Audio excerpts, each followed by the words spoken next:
Ndakhuliswa ngabazali Benene Ndingena Themba. Ndiyabulela bazali abathandekayo, ndiyabulela ngobuntu benu, ndiyabulela ngobulungisa benu.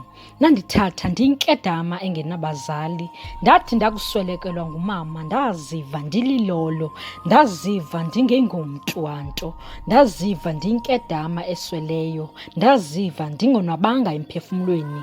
Ndlela le ndandibuhlungu ngayo, kwakungathi ndityiwe lirhamncwa elinobuhlungu, kwakungathi ndiqwengwe zizilwanyana zasendle, kwakungathi ndihlatywe ngomkhonto entliziyweni, kwakungathi ndicandwe ngekrele entliziyweni. Ubomi bam babutshabalala, ndandintyuzisa iinyembezi kuba ndahluthelwa eyona nto yayibalulekile ebomini bam. Eso silonda soze ndisilibale. Engqondweni yam yohlala inkenteza loo ntlungu, yohlala icula undonzakele.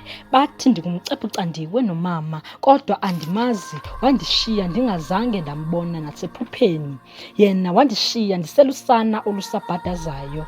Yena wandishiya ndiselusana elifuna uthando lukanina. Intliziyo yam yayibhadula ifuna uthando lukamama, kuba olwam ulonwabo lohluthwa kum lona lwaxhwilwa lwebiwa. Kodwa nakufika nina nayifudumeza intliziyo yam, nam ndatsho ndaziva ndinabazali. Nindikhulisile, niye nandinika uthando, niye nandenza ndathuthuzeleka emoyeni, nindifundisile nandenzela konke njengabazali. Andisweli nto nje namhlanje nini, ngaphandle kwenu andiyazi ngendiyintoni na. Ndinqwenela uThixo anigcine, ndinqwenela nizale ziyintsikelele. Ndiyabulela ngobuntu benu.